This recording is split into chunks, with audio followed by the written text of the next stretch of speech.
पुरे झाल्या गप्पा मारू नको तू फुकटच्या थापा गणेश बुवा पुरे झाल्या गप्पा मारू नको तू फुकटच्या थापा गणेश बुवा पुरे झाल्या गप्पा मारू नको तू फुकटच्या थापा गणेश बुवा पुरे झाल्या गप्पा मारू नको तू फुकटच्या थापा नाव तुझं गणेश पांचाळ बडबड करू नको वायफळ नाव तुझं गणेश पांचाळ बडबड करू नको वायफळ लावून देन दोन लापा लावून देन दोन लापा अरे गणेश बुवा पुरे झाल्या गप्पा मारू नको तू फुकटच्या थापा गणेश बुवा पुरे झाल्या गप्पा मारू नको तू फुकटच्या थापा पुरे झालं तुझं पुरे झालं ब्रह्मज्ञान हव्यासा पोटी हवाय तुला मान पुरे झालं तुझं पुरे झालं ब्रह्मज्ञान हव्यासा पोटी हवाय तुला मान धनाच्या मागे धावू नको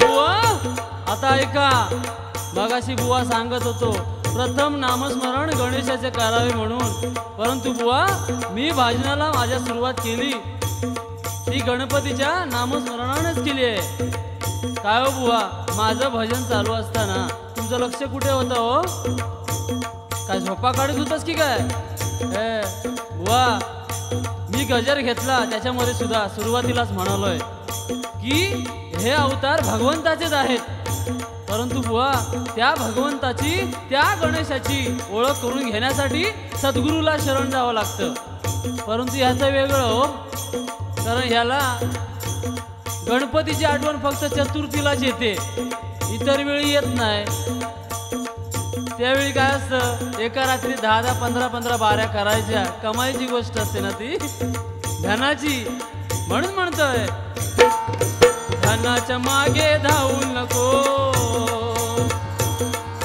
धनाच्या मागे धावू नको लागतील तुला धापा लागतील तुला धापा अरे गणेश बुवा पुरे झाल्या गप्पा मारू नको तू फुकटच्या थापा गणेश बुवा पुरे झाल्या गप्पा मारू नको तू फुकटच्या थापा नको विसरू तू भरली तुझी वेळ अभिमानाचे झाले तुझे पार खेळ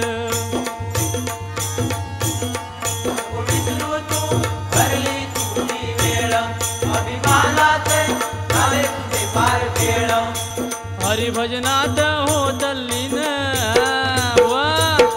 बोलताना जरा विचार करून बोला कारण कृष्ण हा आपला परमेश्वर आहे मगाशी बुवा गवळणी सांगत होतो टाकून पुढ्यात उभं राहता आणि गेल्यावर पुढे मागून मारता ह्या काय तुका चांगला वाटता माका वाटतं ह्याकाच अनुभव इलेलो दिसता कारण हे मुंबईवाले ना खय काय करतील आणि खयचा खय उचलून टाकतील या बुवा कसं माहिती कारण काय आपल्या मराठीमध्ये एक म्हण आहे बघा खाई त्याला खवकवे परंतु बुवा या भजनामध्ये तल्लीन व्हावं लागतं टाइमपास म्हणून गंमत म्हणून करमणूक म्हणून काहीतरी वायफळ बोलायचं नाही म्हणून म्हणतोय हरिभजनात हो तल्लीन काढू नको रे झोपा काढू नको रे झोपा अरे गणेश बुवा पुरे झाल्या गप्पा मारू नको तू फुकटच्या थापा गणेश बुवा पुरे झाल्या गप्पा मारू नको तू फुकटच्या थापा निंदा करू नको कोणाची भाषा करू नको मी पणाची निंदा करू नको कोणाची भाषा करू नको मी पणाची उगा गर्वाचा फोडील अहंकार बाबा जास्त वेळ टिकत नाही निंदा कोणाची करायची नाही मगाशी सांगत होतो ह्यो गोट्यात असता कावनात असता बरोबर आहे बुवाचं कारण मी शेतकरी माणूस आहे गुरांना गवत पाणी बघावं लागतं तुझा उणग्याचा काम नाही नाहीतर ह्यो गावी इलो की कायम कावनाच्या पाठी असता गोट्याच्या पाठी असता वर्षाक सरडी बदलूची लागतात काही शिल्लक ठेवीत नाही म्हणून म्हणतोय उगा गर्वाचा फोडील उगा गर्वाचा फोडील गणपती बापा फोडील गणपती बाप्पा. अरे गणेश बुवा पुरे झाले गप्पा मारू नको तू फुकटच्या गप्पा. गणेश बुवा पुरे झाले गप्पा मारू नको तू फुकटच्या गप्पा. मागापासून ऐकून घेतलं फार ते सोडून वाईट तुझे विचार. मागापासून ऐकून घेतलं फार ते सोडून वाईट तुझे विचार. अजित सांगतो हरिभजनाचा हवा. आपला मार्ग हरिनामाचा आहे. आपण हे हरिनाम हे हरिभजन हरिकीर्तन हा संतांचा वारसा आपण चालवतो. याचा फायदा आपल्याला पुढे होणार आहे. म्हणून आजच या हरिभजनामध्ये चांगलं काहीतरी लोकांना सांगायचं आहे. उगाच आलतू फालतू बडबड करायची नाही. एवढा जरी हे का किती शिकवलं आणि समजावून सांगला तरी ह्याच्यात काय फरक पडणार नाही हो. एखाद्या सवयच असतात त्या सांगून फरक पडत नाही. म्हणून म्हणतोय अजित सांगतो हरिभजनाचा. अजित सांगतो हरिभजनाचा मार्ग आपुला सोपा. मार्ग आपुला सोपा. अरे गणेश बुवा पुरे झाले गप्पा मारू नको तू फुकटच्या गप्पा. गणेश बुवा पुरे झाले गप्पा मारू नको तू फुकटच्या गप्पा. नाव तुझं गणेश पांचाळ बडबड करू नको वायफळ. लावून देन दोन लापा. बुवा गैरसमज नको. लापा म्हणजे काय हरिनामाच्या लापा. वाजवून द्यायचं नाही हो. तसं आपल्याला काय नको. कारण बिचारो खरोखरच देव माणूस हो. धरून लावून देन दोन लापा. लावून देन दोन लापा. अरे गणेश बुवा पुरे झाले गप्पा मारू नको तू फुकटच्या गप्पा. गणेश बुवा पुरे झाले गप्पा मारू नको तू फुकटच्या गप्पा. गणेश बुवा पुरे झाले गप्पा मारू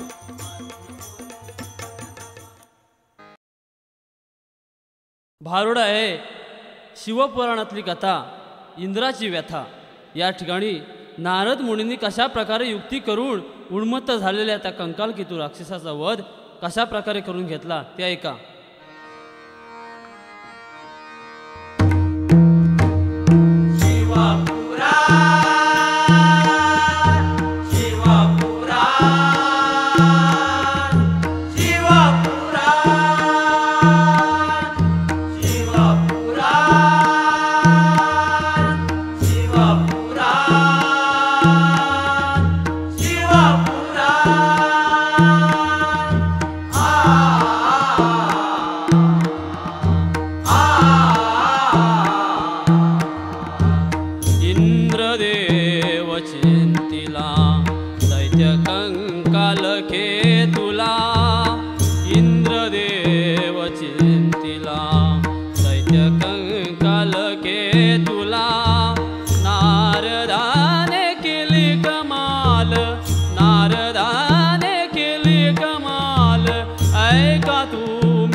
आसनावरती चिंताग्रस्त बसलेला होता. टेन्शनमध्ये बसलेला होता. एकदा असंच झालं. हे आमचे पांचाळ बुवा आपल्या मित्राच्या लग्नाला गावी गेले होते.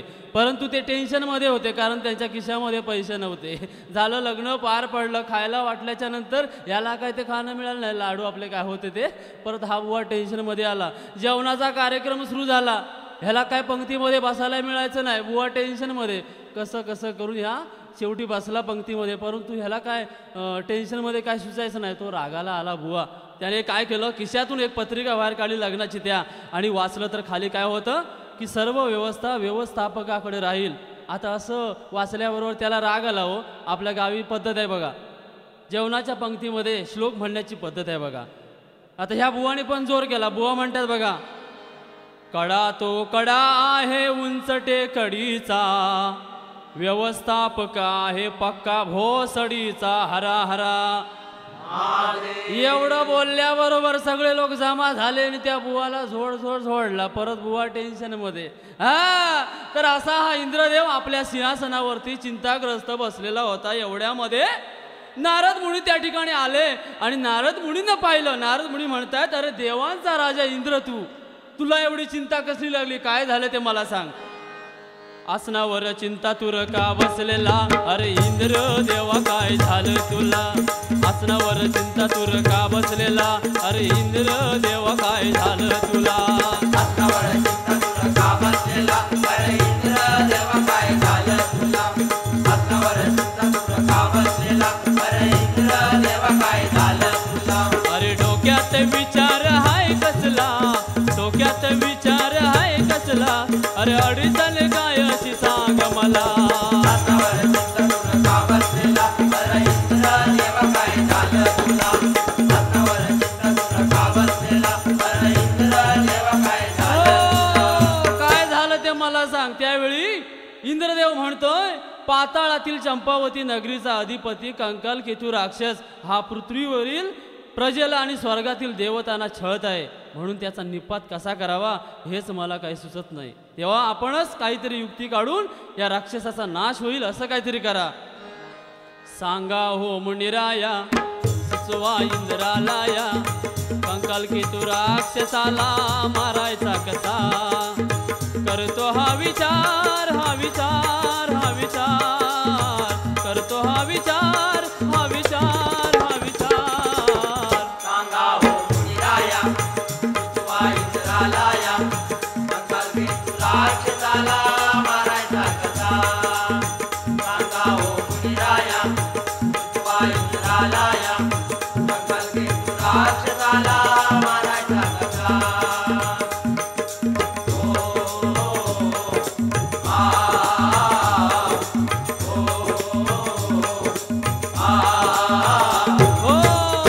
तेव्हा नारद मुनी म्हणाले, अरे एवढंच ना, बस काय इंद्रा, तू कशाला काळजी करतोस. त्या राक्षसाचा नाश होण्यासाठी मी आताच कामाला लागतो असं सांगून तिथून नारद मुनी निघाले. कुठे गेले? गंधमादन पर्वत नगरीत आले आणि त्या ठिकाणचा राजा विद्याधर त्याची कन्या मलय नंदिनी याच्याजवळ आले. तर ती मलय नंदिनी शिवपार्वतीच्या पूजेमध्ये मग्न झाली होती बघा. कर्पूर गौरा गौरी शंकरा, आरती करू तुझला. कर्पूर गौरा गौरी शंकरा, आरती करू तुझला. कर्पूर गौरा गौरी शंकरा, आरती करू तुझला. कर्पूर गौरा गौरी शंकरा, आरती करू तुझला. नाम स्मरता प्रसन्न होऊनी तारीशी भक्ताला. कर्पूर गौरा गौरी शंकरा, आरती करू तुझला. कर्पूर गौरा गौरी शंकरा, आरती करू तुझला. कर्पूर गौरा गौरी शंकरा, आरती करू तुझला. हो, अशा प्रकारची भक्ती पाहून नारद मुनींना समाधान वाटले. नारद मुनी म्हणतायत, अगं ए मलय नंदिनी, एवढी भक्ती शिवपार्वतीची कशा करता करतेस. तेव्हा ती म्हणते की मुनिवर्य, पार्वती मातेने मला असा वर दिला होता की पृथ्वीवरील कर्तव्य दक्ष आणि पराक्रमी राजा अशा राजाबरोबर तुझा विवाह होईल. परंतु मुनिवर्य, असा राजा मला केव्हा भेटेल, केव्हा तो माझ्याबरोबर लग्न करेल. सांगा मुनिराया हो, सांगा मुनिराया हो, सांगा मुनिराया हो, सांगा मुनिराया हो. सांगा मुनिराया हो, सांगा मुनिराया हो, सांगा मुनिराया हो, सांगा मुनिराया हो. असा कुणी राजा भूलो की असेल का सांगा हो. सांगा मुनिराया हो, सांगा मुनिराया हो, सांगा मुनिराया हो, सांगा मुनिराया हो. हो, तेव्हा नारद मुनी म्हणाले, कोणतीही गोष्ट वेळ आल्याशिवाय होत नाही. मैत्रेय नगरीचा राजा मित्रजित हा सध्या पृथ्वीवरील सर्वात वीर आणि सत्यगुणी असा राजा आहे. कदाचित तोच तुझा पती असू शकेल असे मला वाटते. त्याबरोबर हे ऐकून मलय नंदिनीला आनंद होतो. ती म्हणते की खरोखरच असाच मला पती मिळेल असं पार्वती मातेने सांगितलं होतं. तेव्हा असा साजन मला केव्हा भेटेल? असाच होता मनात माझा माझा साजन ग, पार्वती माता बोलली तैसा माझा साजन ग, माझा सजना माझा राजा माझा सजना रे माझा राजा.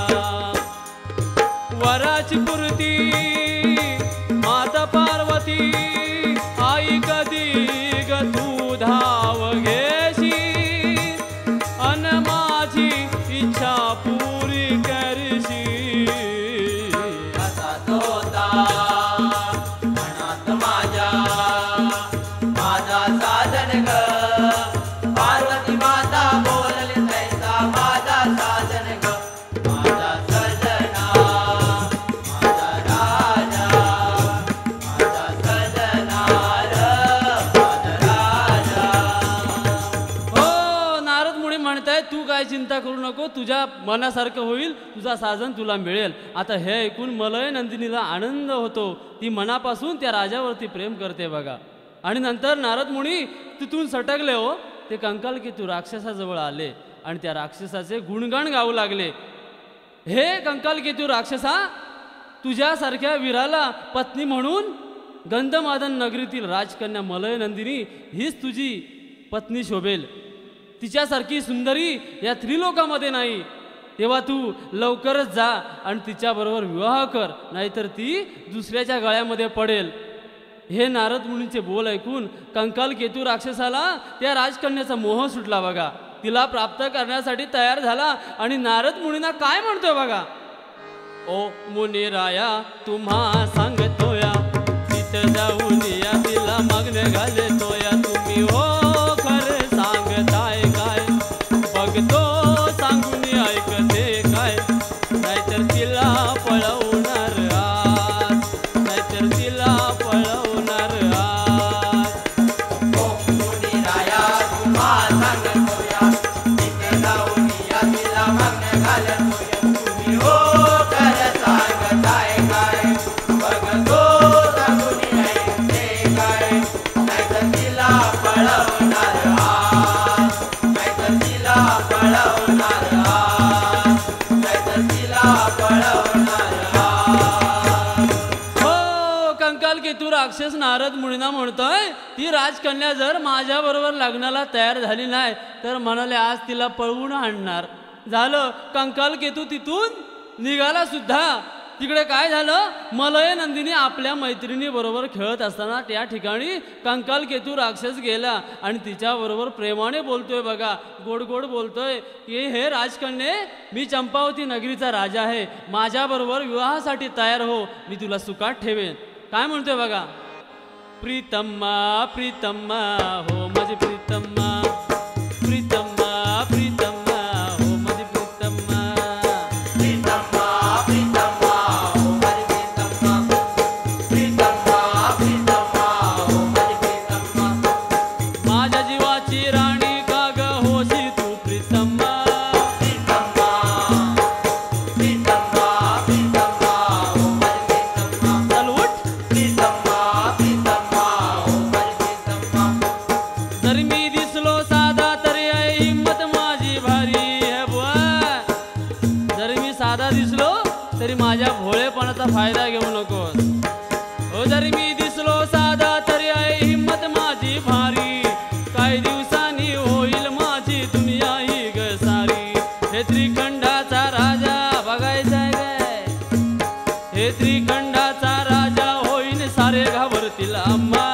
प्रीतम्मा प्रीतम्मा प्रीतम्मा हो माझी प्रीतम्मा, प्रीतम्मा प्रीतम्मा हो माझी प्रीतम्मा, प्रीतम्मा प्रीतम्मा हो माझी प्रीतम्मा. हो, तो तो कंकाल कितू राक्षस म्हणतोय राजकन्येला की राजकन्ये माझ्याबरोबर विवाह करण्यासाठी तयार हो, तुझी आणि माझी जोडी या त्रिलोकामध्ये उठून दिसेल. आता बुवा मागाशी म्हणाले बहुत सुकृताची जोडी आणि मुळंबुवा आणि पांचळ बुवाची जोडी, पण मी म्हणतोय बुवा तुझ्या अंगात 12 मोडी आणि पुढे येऊन मारतोय दडी आणि लावतोय लाडी गुडी, कधी पहिल्या बारीला येत नाही बुवा.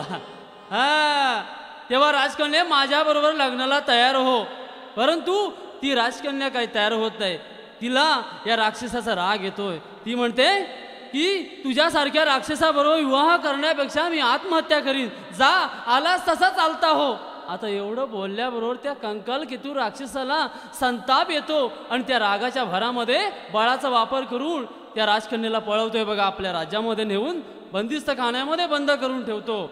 आणि बिचारी मलय नंदिनी त्या मित्रजित राजाच्या आठवणीने व्याकुळ होते आणि शंभूदेवाचा धावा करते बघा.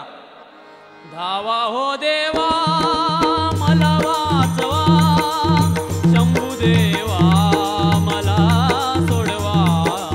धावा हो देवा मला वाचवा, शंभूदेवा मला सोडवा.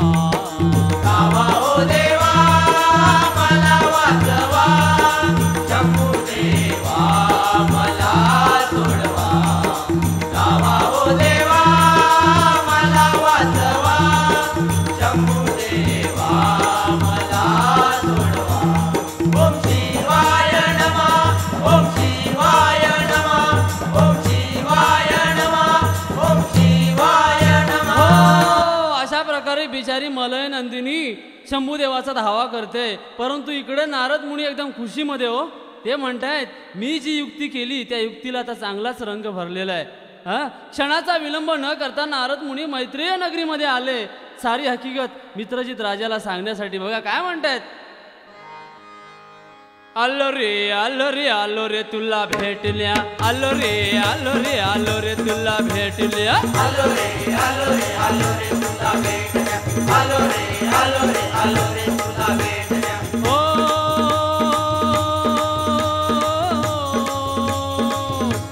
आलो रे तुला भेटल्या, आलो रे आलो रे आलो रे तुला भेटल्या, आलो रे आलो रे आलो रे तुला भेटल्या, आलो रे आलो रे आलो रे तुला भेटल्या. हो हे राजा तुला भेटण्यासाठी आज खास मी आलोय. तू पराक्रमी आणि सत्वशील आहेस. तुझी पट्टराणी म्हणून होण्याच्या लायकीची एकच सुंदरी या भूतलावरती आहे, ती म्हणजे गंधमादन नगरीतील राजकन्या मलय नंदिनी. आणि ती राजकन्या तुझ्यावरती मनापासून प्रेम करते, कारण सत्वशील पराक्रमी व सुंदर पुरुषाबरोबर तुझा विवाह होईल असा वर पार्वती मातेनं तिला दिलेला आहे. आणि या भूतलावरती असा तूच एक पुरुष आहेस. हे ऐकून राजाला कौतुक वाटतं. मलय नंदिनीच्या भेटीसाठी राजा व्याकुळ होतो. राजा म्हणतोय कोण बरं ही माझ्या जीवनामध्ये स्वप्नसुंदरी आले आहे. हे जीवनात आली स्वप्नसुंदरी, हे जीवनात आली स्वप्नसुंदरी, जीवनात आली स्वप्नसुंदरी, जीवनात आली स्वप्नसुंदरी. भेट माझी तिची, भेट तिची माझी, भेट माझी तिची, भेट तिची माझी, कधी होईल खरोखरे.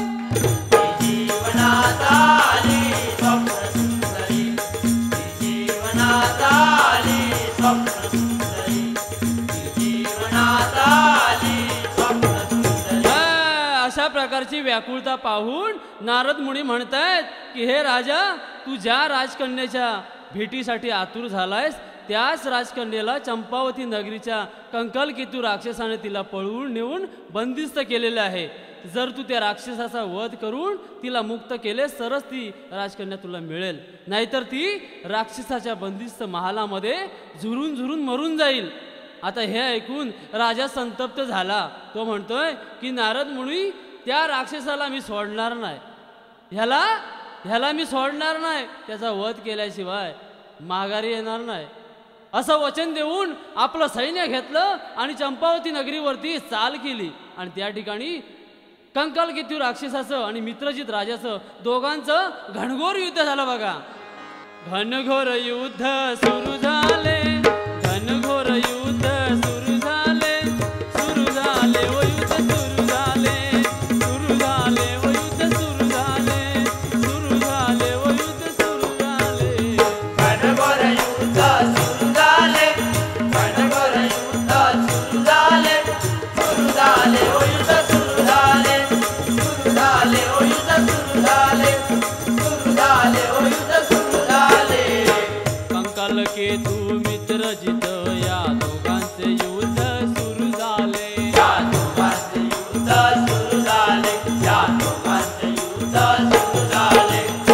सारे देव ऋषी मुनी या दोघांचं युद्ध बघण्या आले, या दोघांचे युद्ध बघण्या आले, या दोघांचे युद्ध बघण्या आले. शेवटी राक्षसाशी ठार मारिले, शेवटी राक्षसाशी ठार मारिले, ठार मारिले ओ त्याचे ठार मारिले, ठार मारिले ओ त्याचे ठार मारिले, ठार मारिले ओ त्याचे ठार मारिले. अशा प्रकारचं घनघोर युद्ध झालं आणि शेवटी मित्रजित राजानं त्या कंकाल केतू राक्षसाचा वध केला आणि राजकन्येची सुटका केली. आणि तिला म्हणतोय की मी मैत्रेय नगरीचा मित्रजित राजा तुला वाचविण्याकरता आलोय. आता तिला आनंद होतो त्याला पाहून.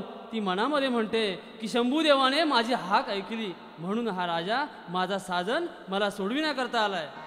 साजन साजन साजन साजन साजन साजन साजन साजन साजन साजन साजन साजन ओ माझा साजन साजन साजन साजन.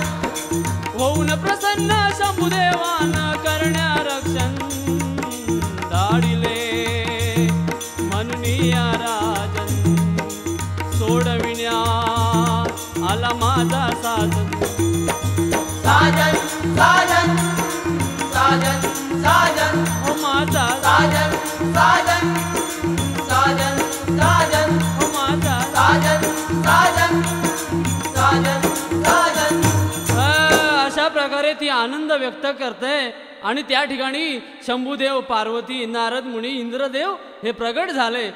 त्या सर्वांनी मिळून या दोघांना आशीर्वाद दिले. त्या ठिकाणी दोघांचा विवाह थाटामाटामध्ये पार पडला.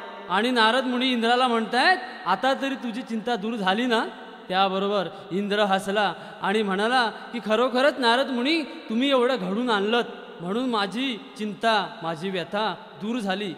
बघा या ठिकाणी इंद्राची व्यथा दूर झाली आणि या ठिकाणी आमची कथा संपली.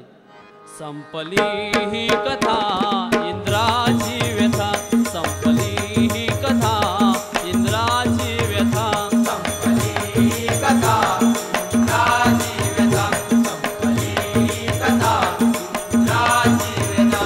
वाचता शिवकथा झाली सद्गुरु कृपा, द्यावा आशीर्वाद तुम्ही आता दास जिता, द्यावा आशीर्वाद तुम्ही आता दास जिता. संपली कथा इंद्राची व्यथा, संपली कथा इंद्राची व्यथा, संपली कथा इंद्राची व्यथा.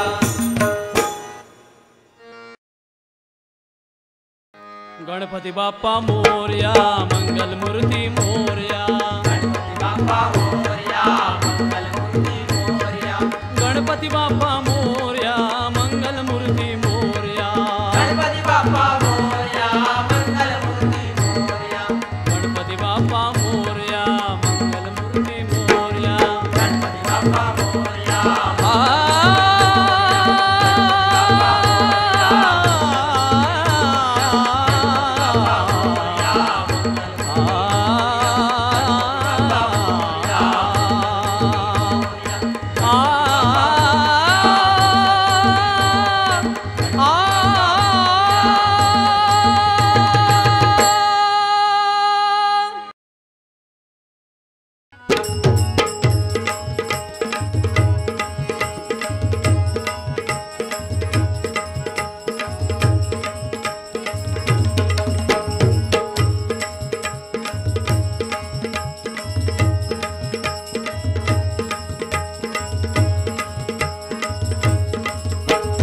गारुवान गारुवान फुगू नको बुवा तू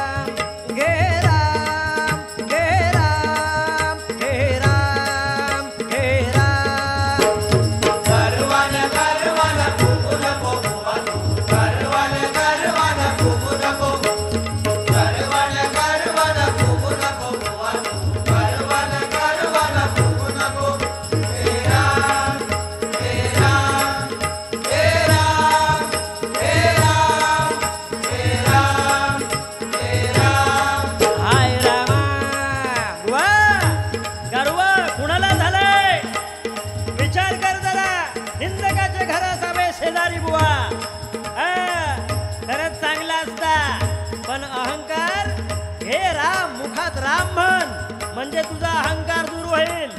जी काही तुझी इडापिडा असा ती दूर होईल. तुला माका नाही गर्व झालो तुका झालो म्हणून म्हटलंय लोका सांगे ब्रह्मज्ञान स्वतः कोरडे पाषाण. स्वतः कोरडे पाषाण, स्वतः कोरडे पाषाण. काय कुणासी काय बोलावे नाही तुझला जाण. नाही तुझला जाण, नाही तुझला जाण. लोका सांगे ब्रह्मज्ञान स्वतः कोरडे पाषाण. काय कुणासी काय बोलावे नाही तुझला जाण बुवा. काय बोलायचं तुझ्या तोंडाक हाडा. हरिनामाचा महिमा सांगतोयस, हरिनामाचे महंत पूर्वी सांगतोयस आणि तुझ्या मुखात काही घाण बुवा. हे बरं नाही बुवा. म्हणून म्हटलं हरिनामा विना बुवा व्यर्थ जीवन हे. हरिनामा विना बुवा व्यर्थ जीवन. हरिनामा विना बुवा व्यर्थ जीवन हे. हरिनामा विना बुवा व्यर्थ. हे राम हे राम हे राम हे राम हे राम हे राम. गर्वान गर्वान फुगू नको बुवा तू. गर्वान गर्वान फुगू नको. गर्वान गर्वान फुगू नको बुवा तू. गर्वान गर्वान फुगू नको. हे राम हे राम हे राम हे राम हे राम हे राम. बड्या घरचा पोकळ वासा तशा तुझ्या ह्या बोंबा. कशा तुझ्या या बोबा, कशा तुझ्या या बोबा. पुरे झाला शाणपणा तुझा आता तरी जरा थांबा. आता तरी जरा थांबा, आता तरी जरा थांबा. बड्या घरचा पोकळ वासा अशा तुझ्या ह्या बोंबा. काय नावं ठेवतोय. मी मुंबईचो आणि तू गावचो. तू सुद्धा मुंबई काही इल्लस ना. आता गावात पळालस. म्हशी राखता आंब्याखाली येतात ना. बुवा मुंबई आणि गाव ह्यो काय फरक करू नये आपण. तू देवगडतो ना म्हणून बोलतस काय. आणि हरिनामात आता पुढे झाला तुझा बुवा शहाणपणा. हरिनामाच्या म्हणतोय लाफा मारीन. ऐकलं होतंस काय कधी. हरिनामाच्या गाथा आहेत काय पण हरिनामाच्या लाथा नाहीत.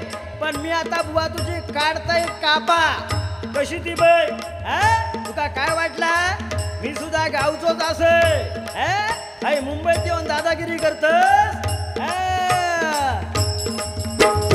बड्या घरचा पोकळ वासा अशा तुझ्या या बोंबा. कशा तुझ्या या बोबा, कशा तुझ्या या बोबा. पुरे झाला शहाणपणा तुझा आता तरी जरा थांबा. आता तरी जरा थांबा, आता तरी जरा थांबा. म्हणे गणेश तुझं लावीन ऊन. म्हणे गणेश तुझं लावीन ऊन. म्हणे गणेश तुझं लावीन ऊन. म्हणे गणेश तुझं लावीन ऊन. हे राम हे राम हे राम हे राम हे राम हे राम. गर्वान गर्वान फुगू नको बुवा तू. गर्वान गर्वान फुगू नको. गर्वान गर्वान फुगू नको बुवा तू. गर्वान गर्वान फुगू नको. हे राम हे राम हे राम हे राम. हाय रामा हाय रामा. हे राम हे राम हे राम हे राम हे राम हे राम.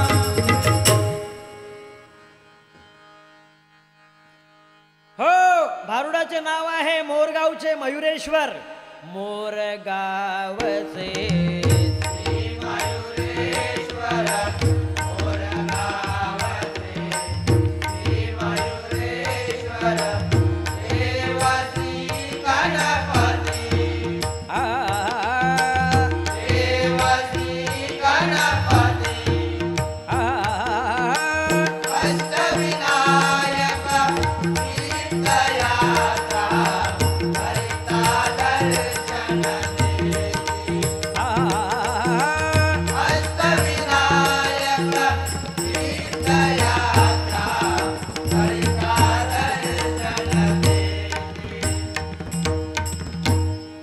भूस्वानंद जडभरत भूम्या परतरे तुर्यासरे परमसुख देवसी निवसी मयूरनाथ सविस मयुरेश भगवान अतस्वा संध्याय शिवहराने ब्रह्मजनकम.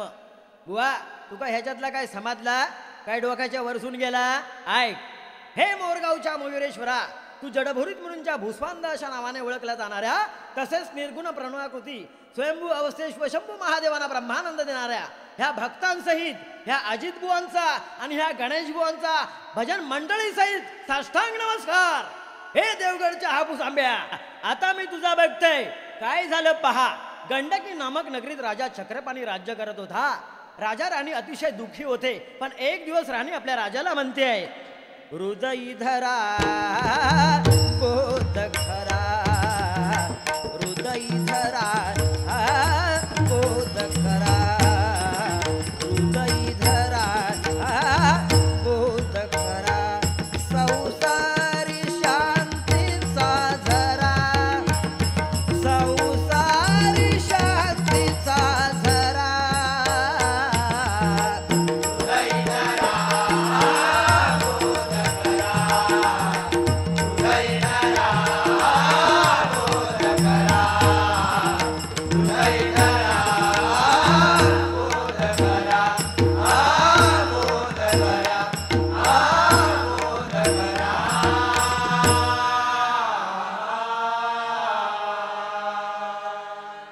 राजा राणी शौनिक ऋषींच्या सांगण्यावरून सूर्याची उपासना केली आणि सूर्याच्या आशीर्वादाने काय झालं पहा.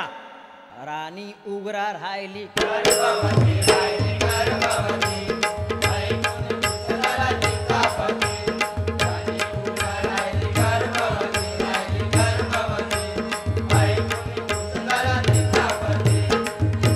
महातेच्या गर्भासा गर्भासा सोडून दिला सागरी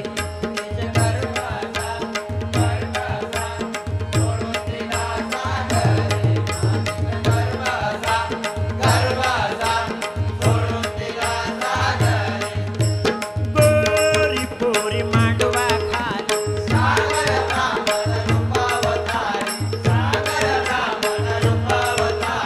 बालकसने राजाच्या द्वारे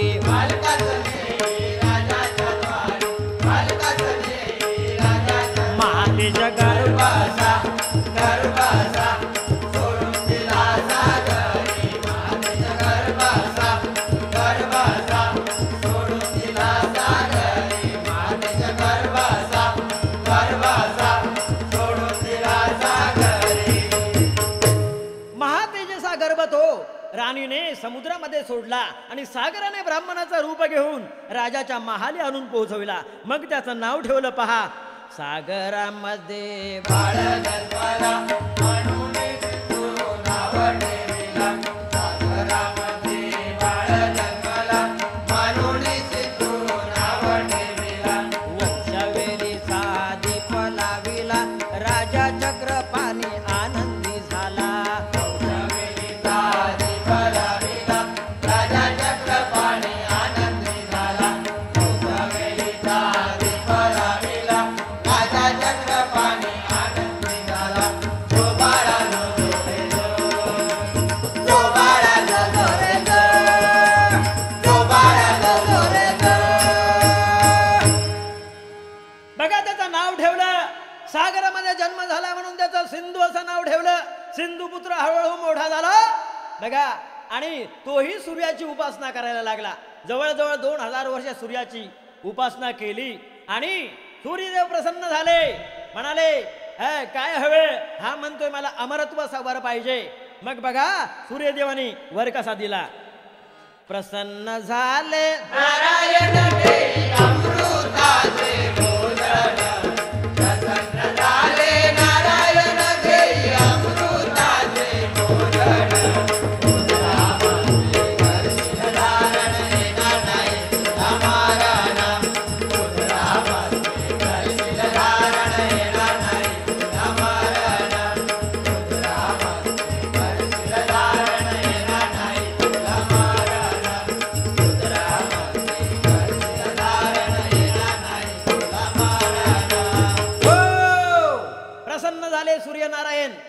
अमृतवासा वर दिला. जोपर्यंत तुझ्या अमृताचं हे भोजन पोटामध्ये आहे, उदरामध्ये आहे, तोपर्यंत तुला मरण नाही जात तथास्तु असं म्हटल्याबरोबर हा महाली आला. राजाही खुश झाला. पिताश्री सुंदर असा वर मिळवल्याबरोबर आणि बसवलं याला सत्तेवर आणि हळूहळू खरोखरच माज आला. ह्या बुवाला सुद्धा बघा असाच माज आलाय. लय उड्या मारतोय ना, काय काय बोलतोय, वायफळ बोलतोय. म्हणतो हा बुवा म्हणजे मी पहिल्या बारीला कधी येत नाही, पण तू तरी येतोस का रे. पण आला तर घडी घडी आणि मग काढता वडी. काय झालं बघा, राजसत्तेवर बसल्याबरोबर ह्याला माज आला आणि देवांचा छळ करायला लागला. म्हणतोय सिंधू राजा ऐक सांगतो, सिंधू राजा ऐक सांगतो, सिंधू राजा ऐक सांगतो, सिंधू राजा ऐक सांगतो. वरदान मिळावलं, साऱ्या देवानं बसवलं, साऱ्या देवानं बसवलं. साऱ्या देवानं फसवलं, साऱ्या देवानं फसवलं. सगळ्या देवांना फसवलं म्हणतो. आणि खरोखरच इंद्रदेव ब्रह्मदेव विष्णू देवाजवळ हा आला. शेवटी शिवशंभू महादेव म्हणतायत, काय म्हणतायत पहा. वश केले श्री विष्णूला, वश केले श्री विष्णूला, वश केले श्री विष्णूला. सिंदूर दैत्य लय मातला, सिंदूर दैत्य लय मातला, सिंदूर दैत्य लय मातला. वश केले श्री विष्णूला, वश केले श्री विष्णूला, वश केले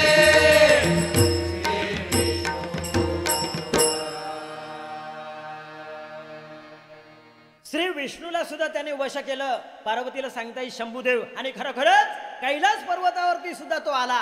मग साऱ्या देवांसहित कैलास पर्वत सोडून शिवशंभू पार्वती सहित मेरू पर्वतावरती आले. बघा, पार्वतीने ह्या श्री गणेशाची एक अक्षरी मंत्राने 12 वर्ष तपश्चर्या चालू ठेवली. आणि काय घडलं पहा. ध्यानी मने माझ्या मना, ध्यानी मने माझ्या मना, देव गजानन पार्वती माता गणेशाची घरी प्रार्थना, पार्वती माता गणेशाची घरी प्रार्थना, पार्वती माता गणेशाची घरी प्रार्थना. आणि त्याच वेळी श्री गणेशाने पार्वतीच्या स्वप्नी येऊन काय सांगितलं पहा. पार्वती आई, पार्वती आई, पार्वती आई, पार्वती आई, भक्तांचा कैवारी. सिंधू दैत्याचा, सिंधू दैत्याचा, सिंधू दैत्याचा नाश करण्या, देवी तुझ्या उदरी. सिंधू दैत्याचा नाश करण्या, देवी तुझ्या उदरी. सिंधू दैत्याचा नाश करण्या, देवी तुझ्या उदरी. देवगण गेले घाबरून, पाठीशी उभा आहे गजानन.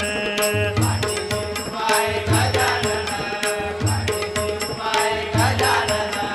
पाठीशी उभा आहे गजानन, पाठीशी उभा आहे गजानन.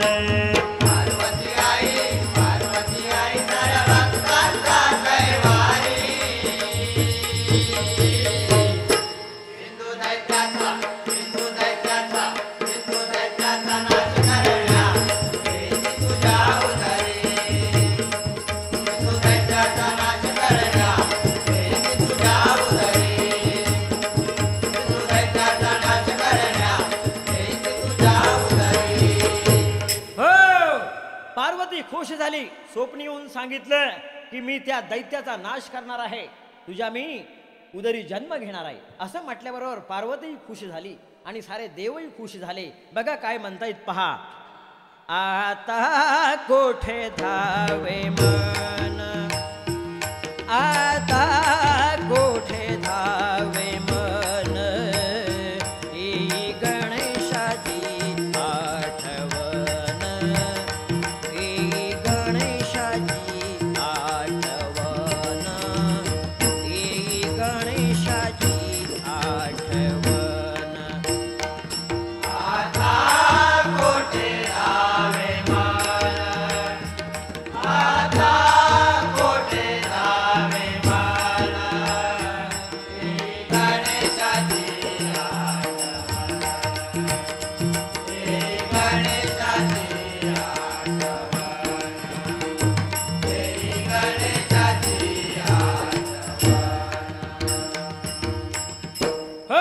सगळ्या देवांना गणेशाची आठवण यायला लागली.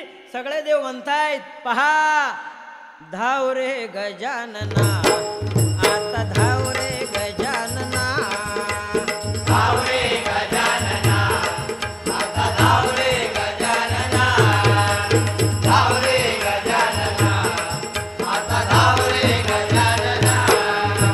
मोरया गजानना, बाप्पा मोरया गजानना, मोरया गजानना, बाप्पा मोरया गजानना. धाव रे गजानना, आता धाव रे गजानना, धाव रे गजानना, आता धाव रे गजानना, धाव रे गजानना, आता धाव रे गजानना. हो काय झालं पहा, खरोखरच पार्वतीने 12 वर्ष तपश्चर्या केली गजाननाची, आणि एक दिवस म्हणजे तोच भाद्रपद शुद्ध चतुर्थीच्या दिवशी पार्वतीने मातेची मृतिका बनून यथाविधी तिचं पूजन करून अगदी समोर ठेवून ध्यानस्थ बसली. खरोखरच ती मूर्ती सजीव झाली आणि म्हणते, माते, ज्याचं तू रात्रंदिवस चिंतन करत आहेस तोच हा गजानन प्रसन्न झाला. डोळे उघडून पाहते तर खरोखरच गजानन प्रसन्न झाले. सगळे देव खुश झाले आणि काय म्हणतायत पहा, प्रथम तुला वंदितो कृपाळा, प्रथम तुला वंदितो कृपाळा, प्रथम तुला वंदितो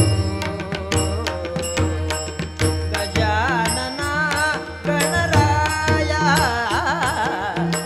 गजानना गणराया, प्रथम तुला वंदितो कृपाळा, प्रथम तुला वंदितो कृपाळा, प्रथम तुला वंदितो. सगळे देव खुश झाले. शिवशंभू महादेवाने त्यांचं नाव ठेवलं गणेश. कार्यारंभी स्मरण करेल त्याचं निर्विघ्न सिद्धीच जातील असंही म्हटलं. बघा, श्री गणेशाला प्रभू विश्वकर्माने युद्धासाठी काय काय दिलं पहा. श्री गणेशास विश्वप्रभूने पाश अंकुश दिल आणि कमळ परशु दिल. श्री गणेशास विश्वप्रभूने पाश अंकुश दिल आणि कमळ परशु दिल. श्री गणेशास विश्वप्रभूने पाश अंकुश दिल आणि कमळ परशु दिल. ही 4 आयुधे देऊन त्याला शस्त्र सज्ज केल, त्याला शस्त्र सज्ज केल. श्री गणेशास विश्वप्रभूने पाश अंकुश दिल आणि कमळ परशु दिल. श्री गणेशास विश्वप्रभूने पाश अंकुश दिल आणि कमळ परशु दिल. प्रभू विश्वकर्माने बघा श्री गणेशास ही अवजारे देऊन युद्धास पाठवलं. गणेश मोरावर बसून आले. वाटेत येता येताच कमलासूर नावाचा दैत्य भेटला आणि कमलासूर ह्या श्री गणेशाचं युद्ध जोरात सुरू झालं. बघा, कमलासुराच्या रक्ताच्या थेंबापासून अनेक दैत्य निर्माण व्हायला लागले. शेवटी श्री गणेशाने काय केलं पहा, सिद्धी बुद्धी स्मरण करी धाव तिथे घे, सिद्धी बुद्धी स्मरण करी धाव तिथे घे, सिद्धी बुद्धी स्मरण करी धाव तिथे घे. सिद्धी बुद्धी स्मरण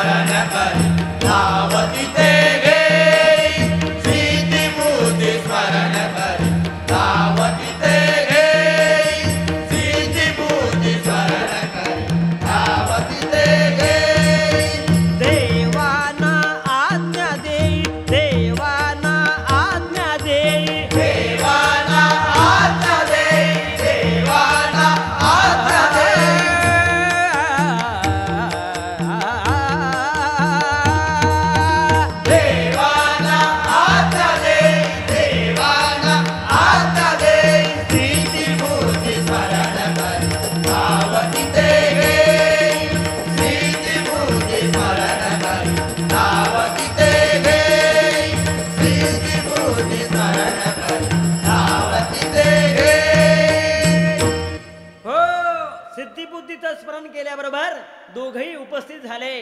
कमलासुराच्या रक्ताच्या थेंबापासून अनेक दैत्य निर्माण व्हायला लागले, ते खाऊन फन्ना करून टाकला. त्याबरोबर श्री गणेशाने आपलं त्रिशूळ घेतलं आणि त्या दैत्याचे 2 तुकडे करून टाकले. कमलासूर जागच्या जागी ठार झाला.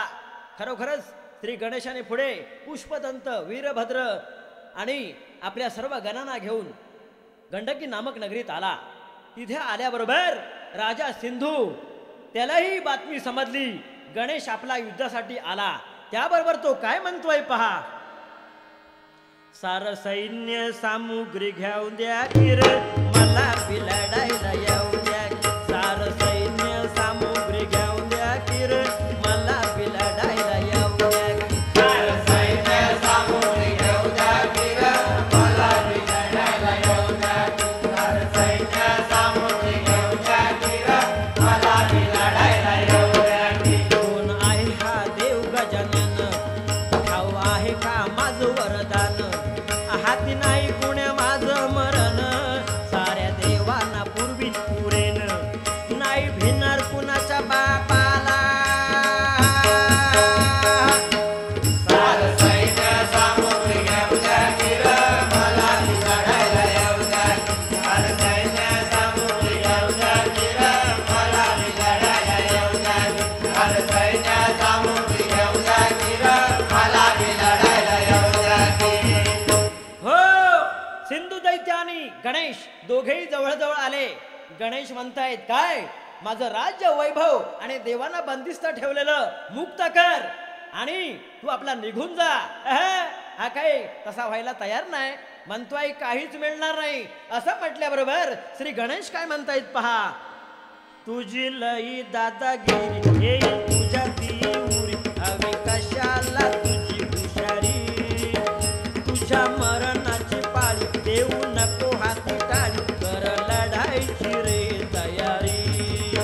तुझी लई दादागिरी येईल तुझ्या तिउरी, हवी कशाला तुझी हुशारी. तुझ्या मरणाची पाळी देऊ नको हाती टाळी, कर लढायची रे तयारी. तुझी लई दादागिरी येईल तुझ्या तिउरी, हवी कशाला तुझी हुशारी. तुझ्या मरणाची पाळी देऊ नको हाती टाळी, कर लढायची रे तयारी. लई तुझी दादागिरी झाली बुवा, तुमची सुद्धा भरपूर झाली. लई तुम्ही माका बडबडलास. हो, माका वाटलं नाही आता तुम्ही माका एवढा बोलशात, पण तुम्ही बोललास म्हणून मी त्याचा प्रतिउत्तर केलंय. बुवा, ऊस गोड गावला म्हणून मुळासकट खाऊ नको, शेवटी तुझ्या पदरात काय ह्या लक्षात ठेव. बघा काय झालं पहा. श्री गणेशाचं आणि त्या सिंधू दैत्याचं घनघोर असं युद्ध झालं आणि शेवटी श्री गणेशाने परशु दैत्याच्या नाभीवर सोडला. श्री गणेशाने परशु दैत्याच्या नाभीवर सोडला. श्री गणेशाने परशु दैत्याच्या नाभीवर सोडला. श्री गणेशाने परशु दैत्याच्या नाभीवर सोडला. वरद अमृत बाहेर पडता सिंधू ठार झाला. वरद अमृत बाहेर पडता सिंधू ठार झाला. श्री गणेशाने परशु दैत्याच्या नाभीवर सोडला. श्री गणेशाने परशु दैत्याच्या नाभीवर सोडला. श्री गणेशाने परशु दैत्याच्या नाभीवर सोडला. हो, बुवा तुमचा सुद्धा मी जय केलाय, कारण तुम्ही उत्कृष्टाचं भजन केलात. बघा काय झालं. श्री गणेशाने त्याचं पोट फाडलं आणि पोट फाडल्याबरोबर वरद अमृत बाहेर आलं. जागच्या जागी तो ठार झाला. बघा, मोरावर बसून श्री गणेशाने त्या दैत्याला मारलं म्हणून प्रभू विश्वकर्माने मोर गावला त्याचं मंदिर बांधलं. आजही भाविक त्याच्या दर्शनाला जातात. बुवा तुम्ही सुद्धा मुंबईला आलात तर त्याचं दर्शन घ्या, खरोखरच चांगलं होईल तुमचं. अशा प्रकारे काय झालं पहा. सिंधू दैत्य ठार झाला, देवाला आनंद झाला. सिंधू दैत्य ठार झाला, देवाला आनंद झाला. आता सानुनी गणे गणेश करी वंदन गणपतीला. आता सानुनी गणे गणेश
गणपती बाप्पा ओ